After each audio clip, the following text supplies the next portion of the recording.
So I've heard that there's been some confusion on when to sing and when not to sing, so I just want to invite you. Our first hymn is in the great hymnal, number 224, Let Christmas Come.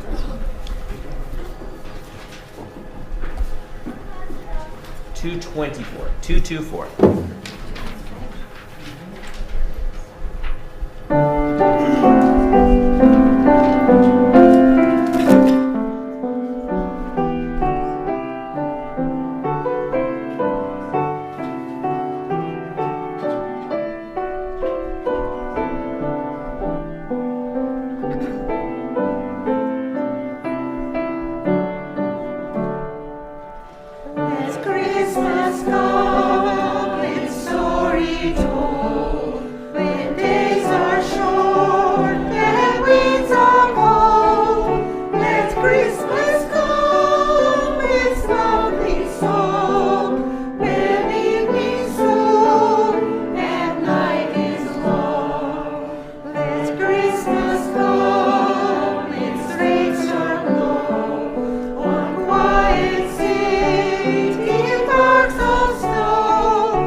In this holiday season, may we find the patience to forgive ourselves, to forgive those who do not do as we wish. May we find patience. May we find the wisdom to let be. Please join me in the lighting of the chalice by saying the chalice lighting words which are printed in your order of service.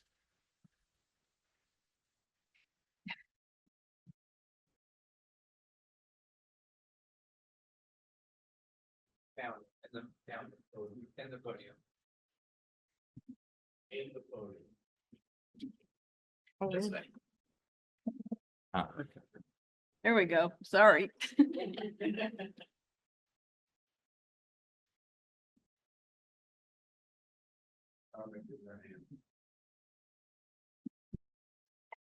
Oh, you got it. There you go. This chalice for the warmth of love, for the light of truth, and for the energy of action. Good morning. Happy holidays. Welcome to the Unitarian Universalist Church of Ogden. My name's Marilyn, and I'm glad to be your worship leader today for this special Christmas service.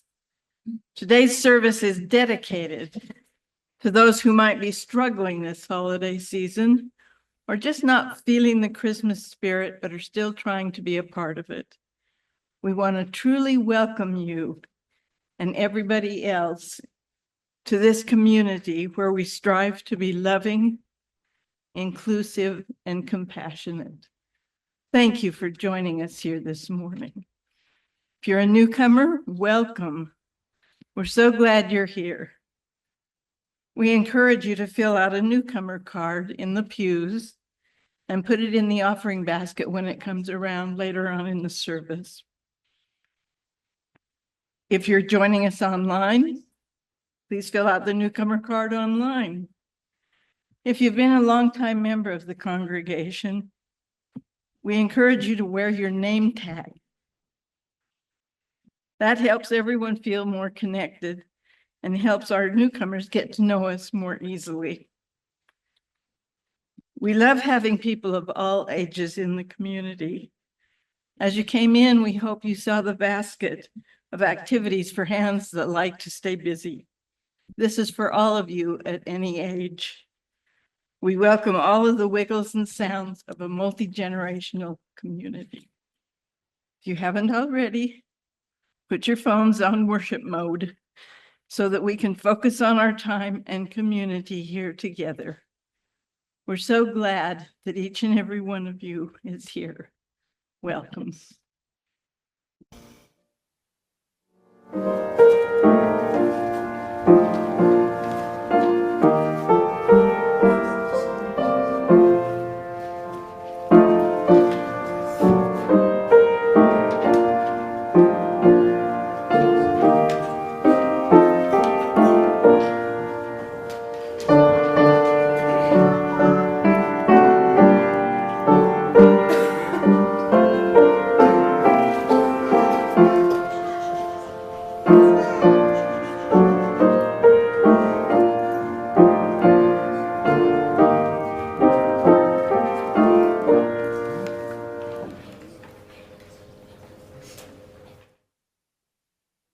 Today, appropriately enough for Christmas, is by that famous atheist Christopher Hitchens. It's called The Moral and Aesthetic Nightmare of Christmas. I had never before been a special fan of that great comedian Phyllis Diller, but she utterly won my heart this week by sending me an envelope that, when opened, contained a torn-off square of brown bag paper of the kind suitable for latrine duty in an ill-run correctional facility. Duly unfurled, it carried a handwritten salutation reading as follows: "Money's scarce, times are hard, here's your effing Christmas card."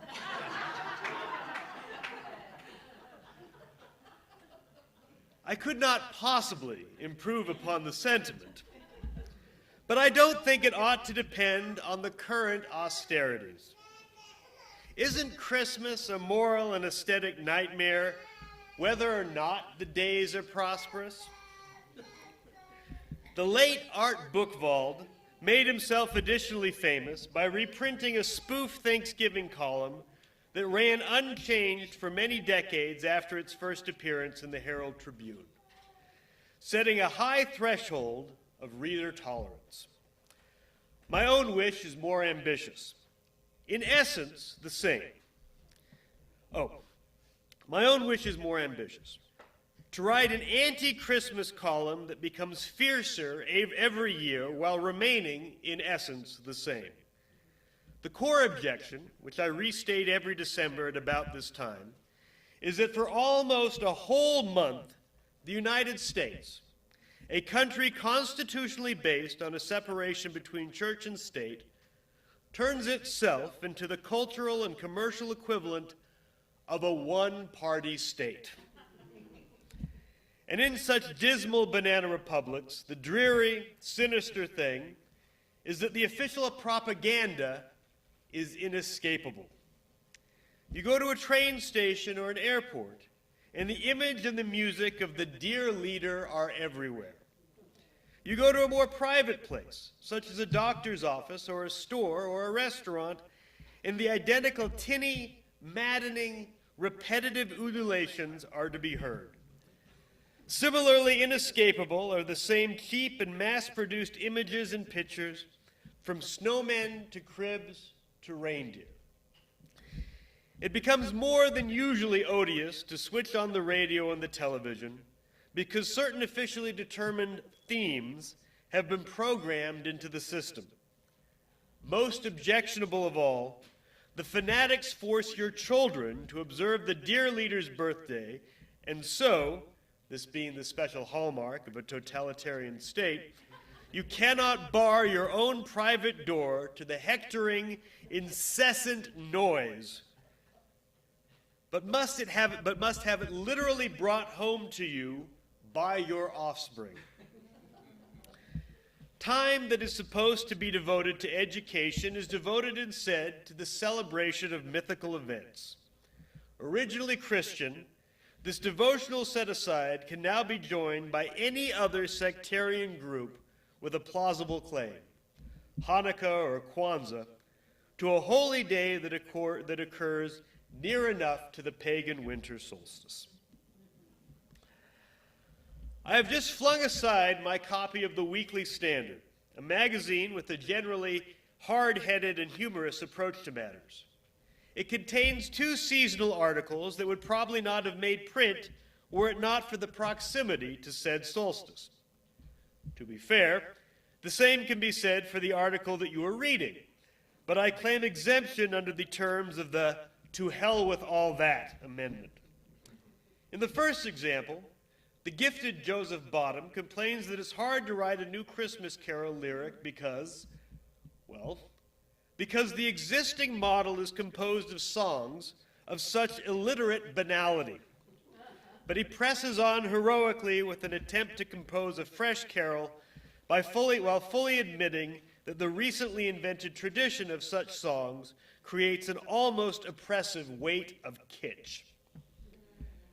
The second essay is a review by Mark Tooley of a terrible-sounding book called Jesus for President by a person named Shane Claiborne. You know the sort of thing very well. Jesus would have been a human shield in Baghdad in 2003. The United States is the modern equivalent of the Roman Empire, etc. It's the usual liberation theology. Tooley, on the contrary, wants to prove that the legendary Jesus would have been more judicious and perhaps more neoconservative on these points. How can he hope to know that? Or to even guess at it? I mean, come on. I invite you at this time of year to consider things more lucidly. If all the official stories of monotheism, from Moses to Mormonism, were to be utterly and finally discredited, we would still be exactly where we are now.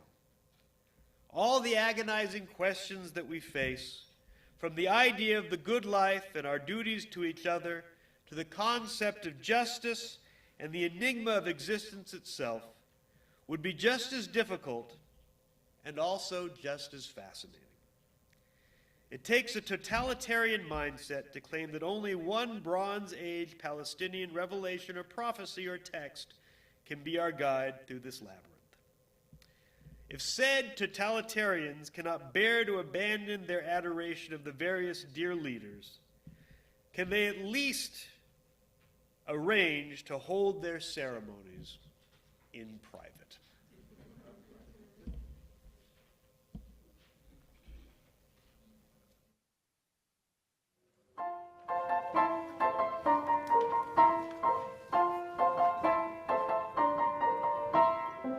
Christmas time is here, by golly, disapproval would be folly. Deck the halls with hunks of holly, fill the cup and don't say when.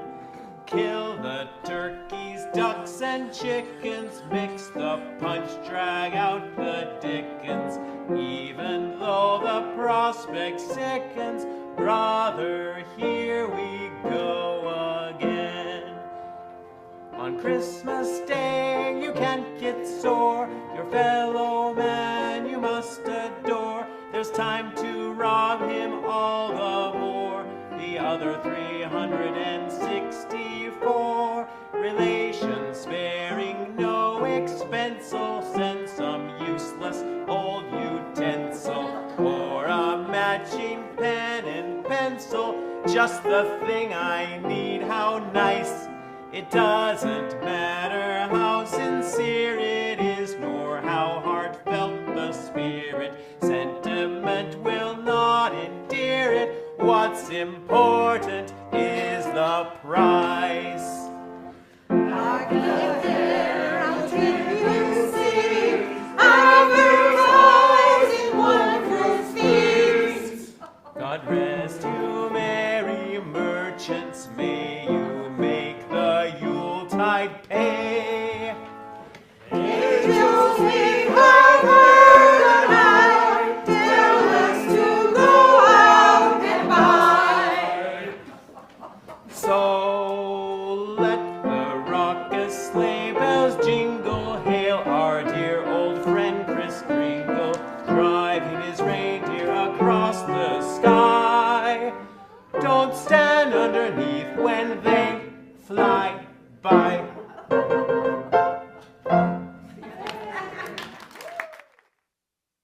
Hello. No, this is not the recording from the UUCO service on December 22nd, 2024.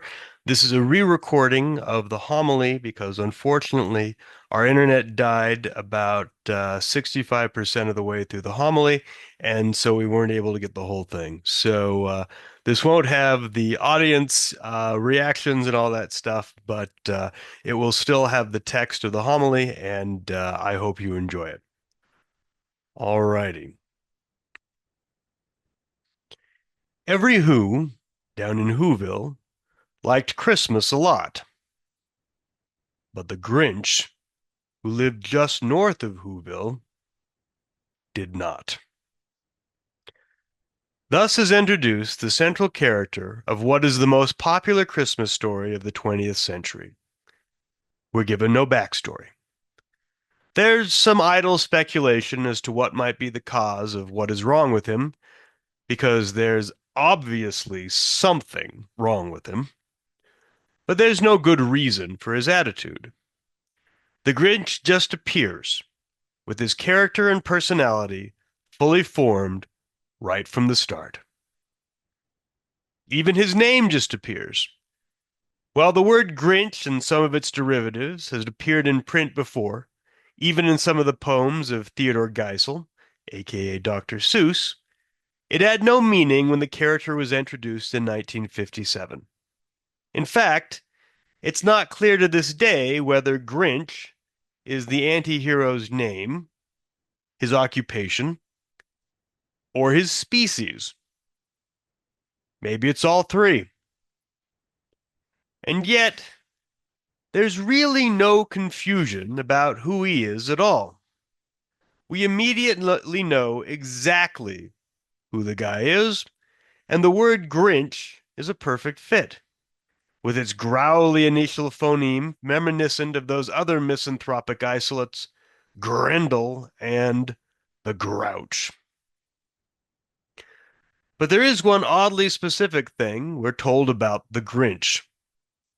He says right at the start, "Why, for 53 years I've put up with it now. I must stop this Christmas from coming.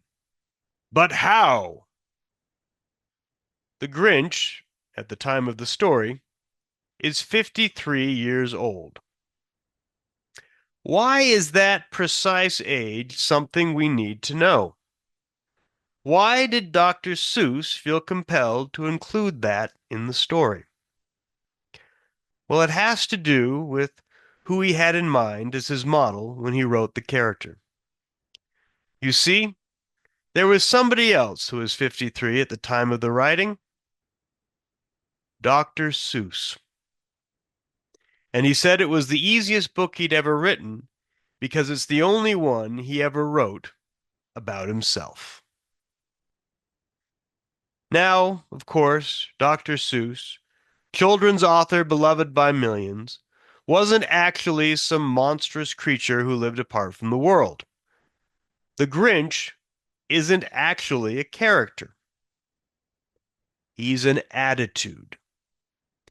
And the reason we find him so immediately understandable is his attitude is he's an attitude we've all experienced, at least in other people, and quite likely in ourselves. The forced merriment of Christmas, with its repetitious kitsch and incessant insistent that if you don't love it, there must be something off with you. Perhaps your shoes are too tight, or maybe your heart is too small, can wear thin. And, if you're not feeling happy, that everybody else appears to might make you think there's something wrong with you. Well, I'm here today to tell you that if you're feeling Grinchy, that's okay. Your heart and shoes are the right size, and your head is screwed on just fine. Grinchiness is a perfectly reasonable and thoughtful reaction to the season. In fact, I think there are even lessons we can learn from the Grinch. First, the guy is ambitious. I mean, think about it. If you had to construct a list of the most ridiculous goals to which one could possibly aspire, I bet that cancel Christmas might make the top 10. And the Grinch decides he wants to do this on Christmas Eve. It's like he hadn't even thought of it before. But when he decides he must do something, there's no stopping him. Just listen to this passage. All I need is a reindeer. The Grinch looked around, but since reindeer are scarce, there was none to be found. Did that stop the old Grinch? No. The Grinch simply said, if I can't find a reindeer, I'll make one instead. Say what you will about his motives and his methods, but my goodness, the Grinch is a doer. Second, the Grinch doesn't just whine. You all know those folks who do nothing but complain, who sit around all day feeling sorry for themselves and expecting other people to solve their problems? Well, that is not the Grinch. He doesn't just bemoan the world in which he finds himself, he works hard to change it. And if this means working an all-nighter, no problem. Third, the Grinch has the impressive self-control of somebody who thinks if somebody else can do it, so can he. Even if that somebody is famous or exceptional. Just take this passage. Then he slid down the chimney, a rather tight pinch, but if Santa could do it, then so could the Grinch. If Santa Claus can do it, how hard could it be? What makes Santa Claus so special? This is an attitude that, if properly channeled, could really take the Grinch somewhere. Fourth, the Grinch is thorough and pays attention to detail. He's not content to just take some presents and a tree from all the houses. No. When he cleans out a house, he takes everything. The stockings, the presents, the tree, the food, the log, everything. He's even meticulous enough to make sure that in every house, he leaves a crumb too small for a mouse. That's the kind of attention to detail and branding that can really make you stand out. Finally, the Grinch deftly manages hurdles and can think on his feet. When Cindy Lou who was no more than 2, catches him and threatens his entire plan, does he give up and run away? No. That old Grinch was so smart and so thick and so slick, he thought up a lie and he thought it up quick. Why, my sweet little tot, the fake Santa Claus lied, there's a light on this tree that won't light on one side. So I'm taking it home to my workshop, my dear. I'll fix it up there, then I'll bring it back here. In short, the Grinch is an ambitious, hard-working, problem-solving, clever marvel of a creature with boundless energy. If he decided to channel his passions towards a company or business endeavor, I would jump at the chance to invest.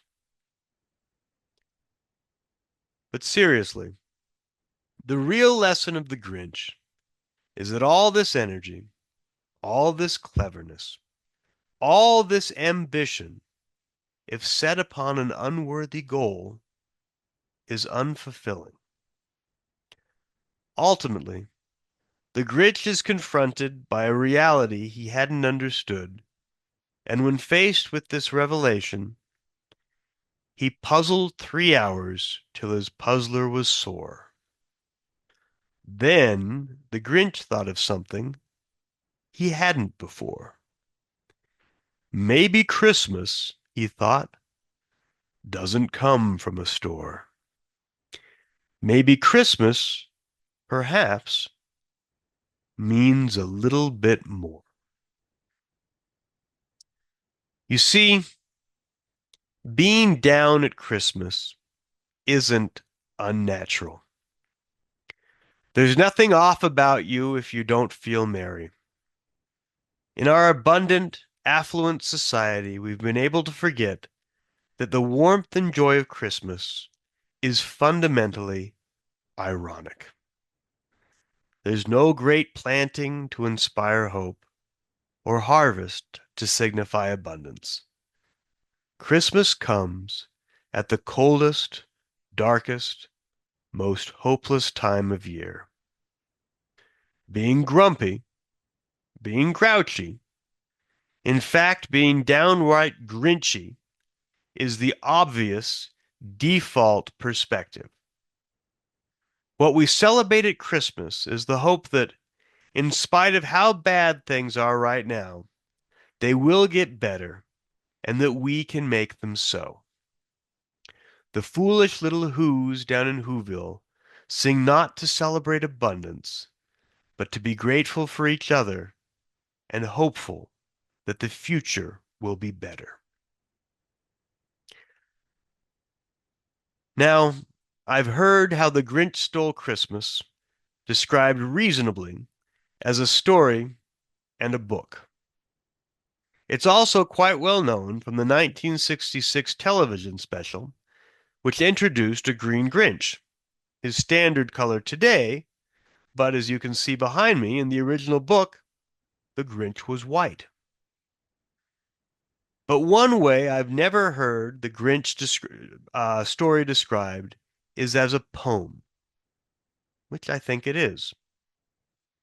The popular narrative poem is, sadly, a form of writing that has all but disappeared with the advent of the screen.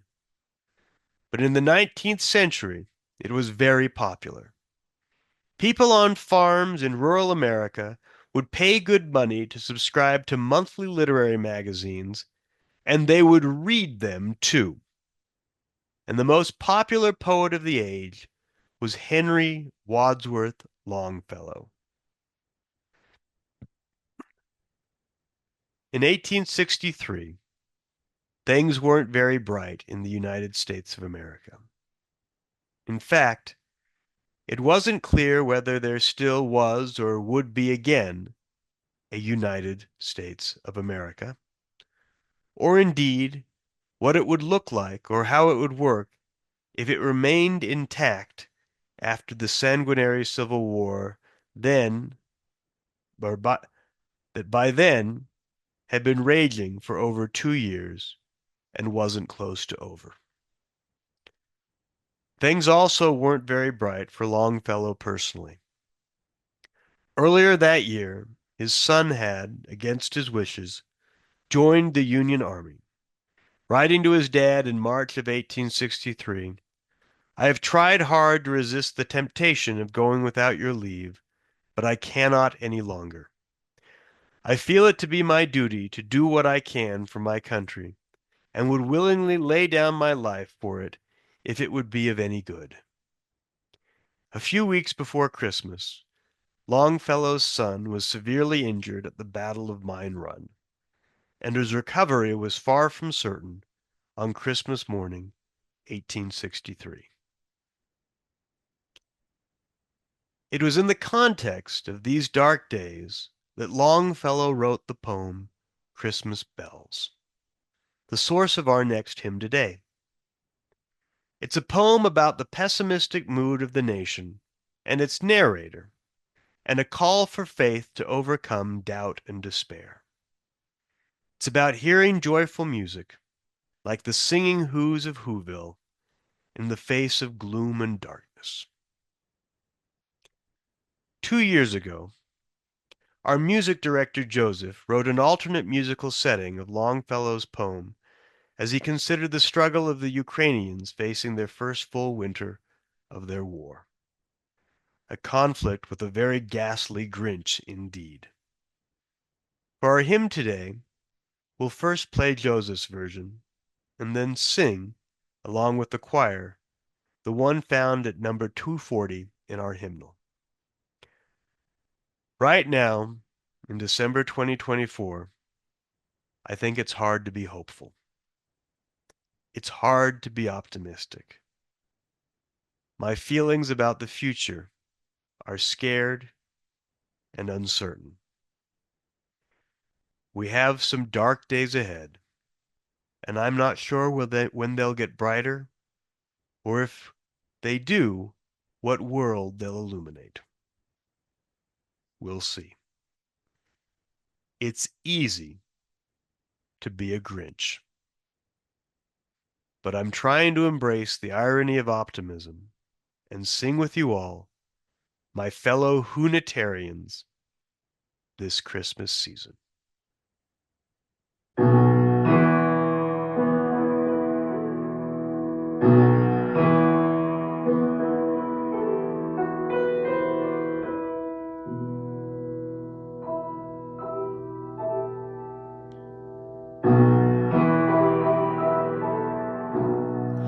I heard the bells on Christmas Day, their old familiar carols play, and wild and sweet the words repeat of peace on earth, goodwill to men.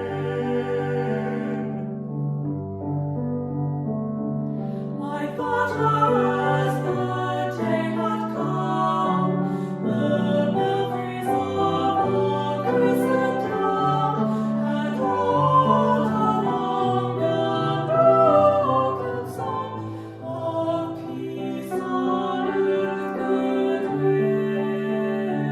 to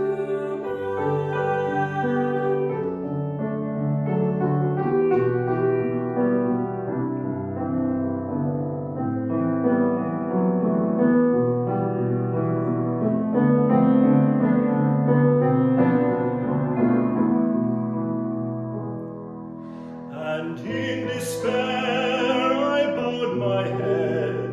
There is no peace on earth, I said, for hate is strong and mocks the song of peace on earth, goodwill to men.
Come Christmas by Maureen Killoran.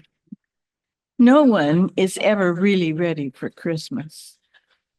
If we were really all prepared, if every gift we had contemplated had been obtained, if every present was beautifully beribboned, if all the goodies our friends deserve were baked and cooled and stored just so, if each and every person we love was gathered for our celebration, if we never snapped at someone we cared about, nor stopped short of being all that we could be, if our minds were 100% loving and our hearts were 100% generous, they truly would be ready.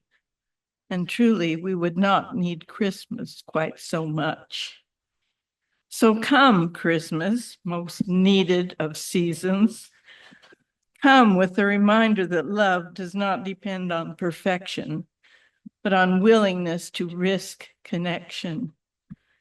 Come into the unready manger of our hearts, that we may feel the warmth of new life and give flesh to the promise of hope that cries to bring healing into our world. Come, Christmas. Come, love. Come, hope. Be born in our unready hearts on this silent and holy night. I now invite you all to come forward and light a candle of warmth and generosity on our altar, or deposit a stone of burden and sorrow in our sacred gathered waters. Lighting the candle, please light the one in the back before the ones in the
Quite a crowd today. Yes, there is. Yeah, wonderful.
As we move into known and unknown times, we will be supporting our UUCO community and our wider Ogden community in taking care of each other. We'll be doing what we can to make sure we are resourced for care and mutual support. Throughout December, we will be building a fund for supporting those in our UUCO community. All donations will go to a mutual aid fund for members of UUCO. You can donate cash and checks here in person or online. You can also bring gift cards and place them in the basket, knowing that they'll be shared when there is a need. As we collect our offering today, we remember our interconnectedness and interdependence, and we generously offer our care with hopes to support all through these times. I need some.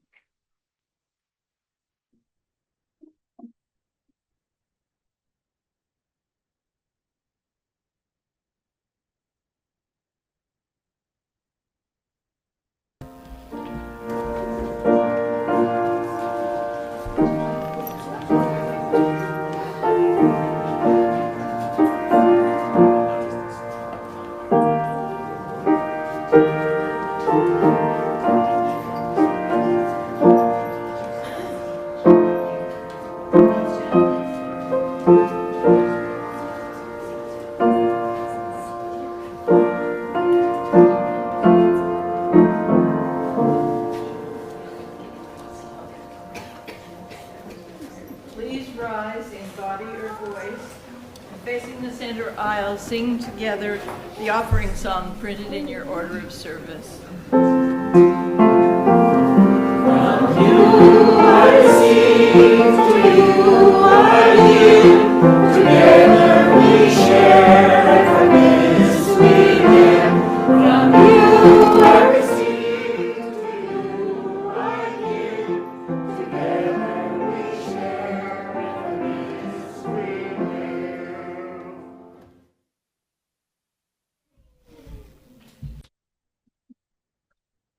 Your abundant generosity is part of modeling care and love.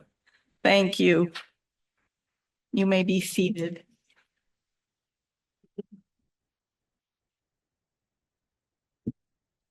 Last month, we brainstormed a variety of ways we would like to show up for each other in months to come. One thing that emerged from these conversations was a desire to grow our capacity for caring for one another and for those in our wider community. There are 3 ways you can support this intention in December. The first, you've already done. Donations to our offering throughout December will support this effort. There are 2 others. We're creating a caring team at UUCO. If you're one of those people who is passionate about holding space for others in this community, or cooking a meal, or giving a ride, etc., we need you. We'll have a launch gathering in January when our minister, Kristen, is with us again in person. Email Kristen in the meantime to express your interest. She is at minister@uuco.org. And the third thing we're doing is inventorying local resources. There's a wealth of organizations doing great work, local here in Ogden and across all of Utah. We want to support and partner with these groups and build our resource database. We'll be sending out an email this week, a link. If you know of groups doing important work, think LGBTQ+ advocacy, support for people without homes, mental health resources, please share them when you see that request come in your email. Our minister, Kristen Famula, is getting ordained. We will be co-ordaining Kristen with 2 other congregations. All 3 congregations have now voted yes, so it's time to start planning. Save the date. The ordination will be held on March 15th in Albuquerque. A few of you have expressed interest in attending in person. For all others, we plan to host a viewing party here in our sanctuary. think that's all. The closing hymn, "O Come All Ye Faithful," page 254 in the gray hardback hymnal. And the note on that, it's actually 53 or 253 in the great.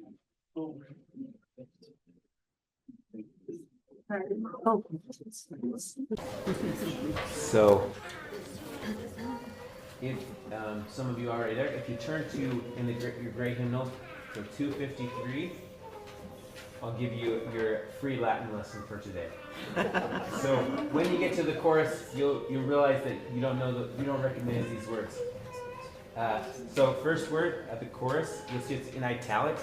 Venite. Adoremus. Adoremus. So try it together. Venite adoremus. Venite adoremus. Domino. Domino. So the whole thing is Venite adoremus Domino. Venite adoremus Domino. Beautiful. A plus. So that means come let us adore the Lord. So now you know what you're saying.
As the service comes to an end, join me in saying the chalice extinguishing words that are in your order of service.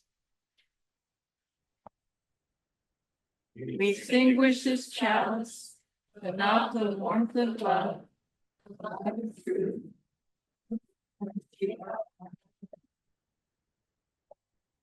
Merry Christmas, Happy Hanukkah, Happy Kwanzaa, Happy Yom